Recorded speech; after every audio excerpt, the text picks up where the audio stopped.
Bom, hoje nós vamos dar uma estudada numa parte do Livro dos Espíritos, as leis morais, que elas estão no terceiro livro, e nós vamos ver especificamente o capítulo 1, que tem o título A Lei Divina ou Natural. Aqui, no Livro dos Espíritos, ele diz o seguinte: a lei natural é a lei de Deus, é a única verdadeira para a felicidade do homem. Ela lhe indica o que deve fazer ou não. A lei de Deus é eterna e imutável como o próprio Deus. A harmonia que regula o universo material e o universo moral está fundada sobre as leis de Deus, que estabeleceu de toda a eternidade. Todas as leis da natureza são leis divinas, porque Deus é o autor de todas as coisas. O sábio estuda as leis da matéria, o homem de bem estuda as da alma e as pratica.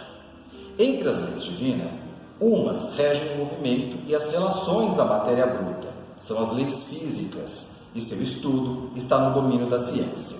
Outras concernem especialmente ao homem em si mesmo, em suas relações com Deus e com seus semelhantes.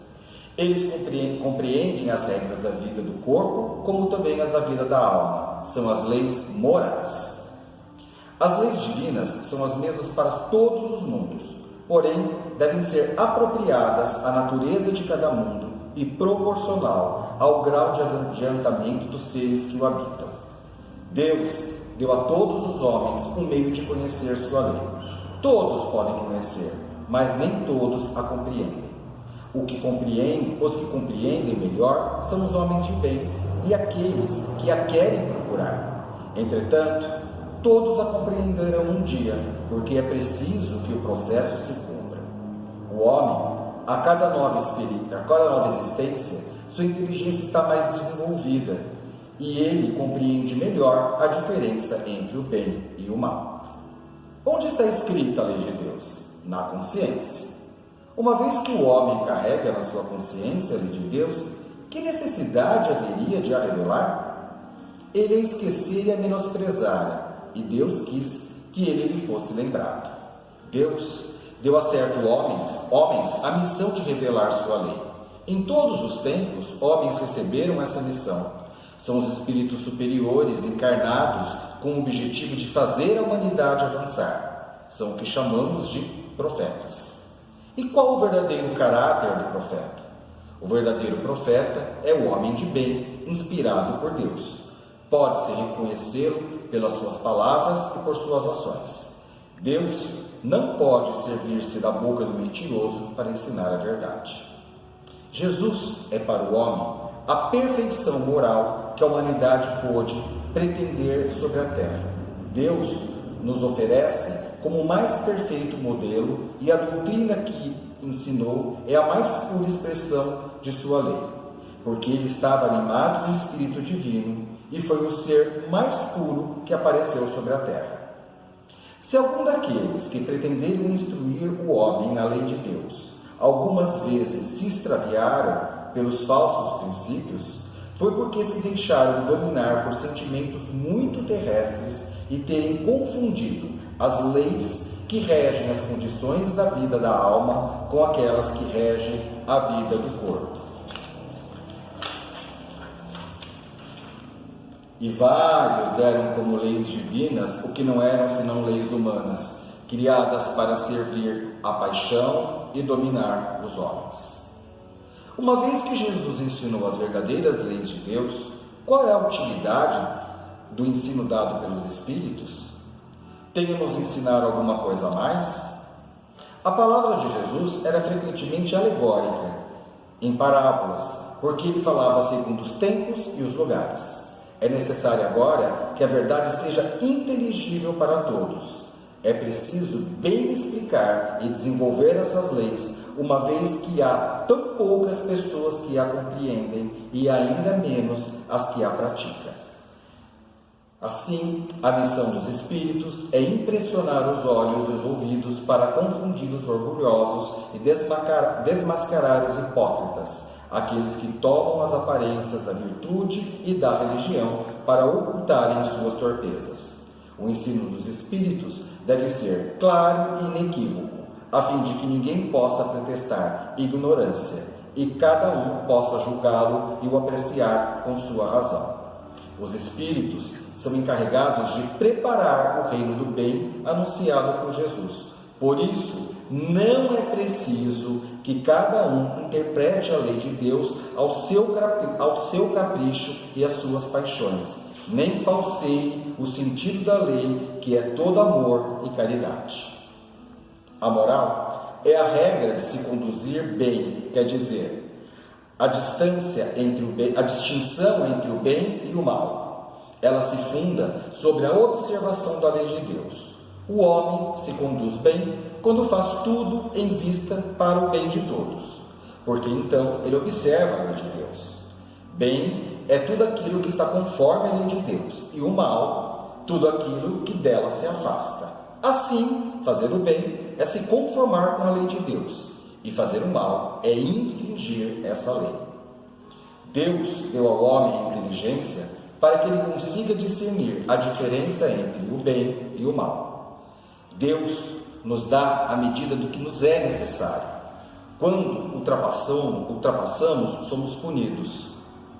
A lei natural traça ao homem o limite de suas necessidades. Quando ele as ultrapassa, é punido pelo sofrimento. Se um homem que escutasse em todas as coisas essa voz que lhe diz basta, ele evitaria a maior parte dos males da qual ele acusa a natureza. Como sabemos, os espíritos foram criados simples e ignorantes. Deus deixa ao homem a escolha do caminho, tanto pior para ele se ele vai pelo caminho do mal, porque sua peregrinação será bem mais longa. É preciso que o espírito adquira a experiência e para isso é preciso que ele conheça o bem e o mal. É por isso que há união entre o espírito e o corpo. As diferentes posições sociais criam necessidades novas, que não são as mesmas para todos os homens. E essas diferentes posições estão na natureza e segundo a lei do progresso. Isso não impede a unidade da lei natural, que a tudo se aplica. As condições de existência do homem mudam segundo os tempos e os lugares. Disso resulta para ele necessidades diferentes e posições sociais apropriadas a essas necessidades. Uma vez que essa diversidade está na ordem das coisas, ela está conforme a lei de Deus. Cabe à razão distinguir a necessidade real da necessidade artificial ou das convenções. O bem e o mal são absolutos para todos os homens? Sim, a lei de Deus é a mesma para todos, mas o mal depende sobretudo da vontade de que se tem de fazê-lo. O bem é sempre o bem, o mal é sempre o mal, qualquer que seja a posição do homem. A diferença está no grau de responsabilidade. As circunstâncias dão ao bem e ao mal uma gravidade relativa. O homem frequentemente comete faltas por serem a consequência da posição em que a sociedade o colocou. Não são menos repreensíveis, mas a responsabilidade está em razão dos meios que ele tem de compreender a diferença entre o bem e o mal. É assim que o homem esclarecido comete uma simples injustiça, é muito mais culpável aos olhos de Deus do que o selvagem e ignorante que se abandona a seus instintos. O mal recai sobre aquele que lhe é causa. Assim, o homem que é conduzido ao mal pela posição que lhe é dada pelos seus semelhantes é menos culpável que aqueles que lhe são a causa, porque cada um carregará a pena não somente do mal que haja feito, mas do mal que haja provocado. Aquele que não faz mal, mas que se aproveita do mal feito por outro, é culpável no mesmo grau. É como se ele cometesse o mal. Aproveitar do mal é também participar dele. O desejo do mal é tão repreensível quanto o próprio mal. A virtude em resistir voluntariamente o mal, do qual se sente o desejo, sobretudo quando se tem a possibilidade de satisfação deste desejo, se o falta apenas a ocasião, então é culpável. Não bastará não fazer o mal para ser agradável a Deus e assegurar uma posição futura. É preciso fazer o bem no limite de nossas forças. porque cada um responderá por todo o mal que houver feito, por causa do bem que não haja feito. Não há ninguém que não possa fazer o bem. Só o egoísta encontra jamais esta ocasião. Basta estar em relação com outros homens para encontrar a ocasião de fazer o bem.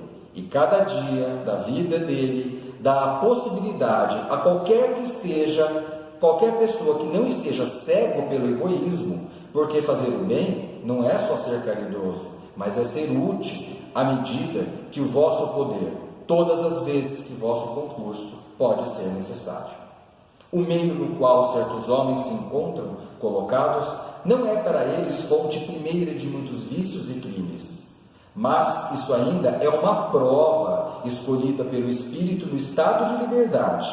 Ele quis se expor à tentação para ter o mérito da resistência. Quando o homem está de alguma forma mergulhado na atmosfera do vício, o mal não se torna para ele um arrastamento, porque ele poderia resistir. Porque no meio dessa atmosfera de vício encontra algumas vezes grandes virtudes. Esses são os espíritos que tiveram força para resistir e que tiveram, ao mesmo tempo, por missão, exercer boa influência sobre seus semelhantes.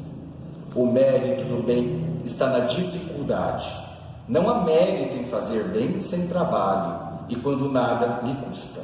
Deus tem mais em conta o pobre que reparte um único pedaço de pão do que o rico que dá senão o seu supérfluo. Aliás, Jesus disse isso na parábola do óbolo da viúva. Toda a lei de Deus está contida na máxima de amor ao próximo ensinada por Jesus. Essa máxima encerra todos os deveres dos homens entre si, mas é preciso lhe mostrar a aplicação. De outra forma, os homens a negligenciarão, como fazem hoje, aliás. Não é dela senão uma parte. Os homens necessitam de regras precisas, pois os preceitos gerais e muito vagos deixariam muitas portas abertas a diferentes interpretações. Didaticamente, a lei natural foi dividida em 10 partes. A lei da duração, a do trabalho, a da reprodução, a da conservação, da destruição, da sociedade, do progresso, da igualdade, da liberdade, enfim, a da justiça, de amor e de caridade. Essa última lei é a mais importante, porque é por ela que o homem pode avançar mais na vida espiritual, porque ela resume todas as outras. Então, relendo aqui essa parte do Livro dos Espíritos, nós podemos tirar como conclusão que a lei divina ou a lei natural, na realidade, nada mais é do que a lei de Deus.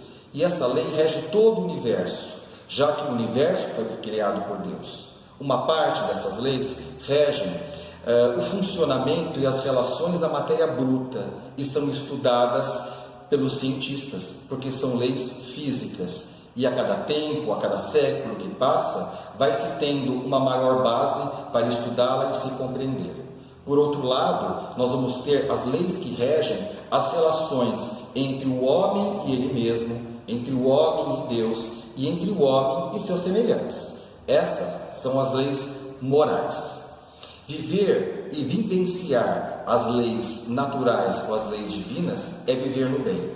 Quem delas se afasta, vive no mal.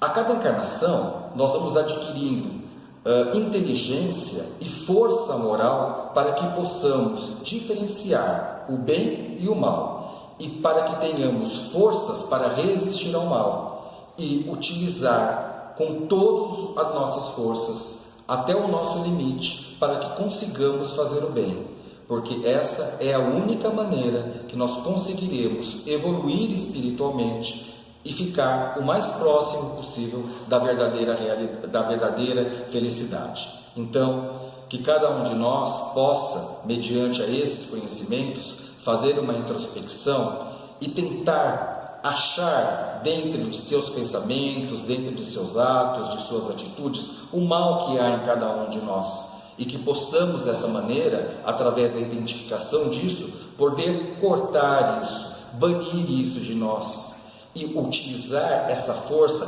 para praticar o bem, porque só a prática do bem que nos levará à verdadeira evolução e chegarmos o mais próximo possível da felicidade.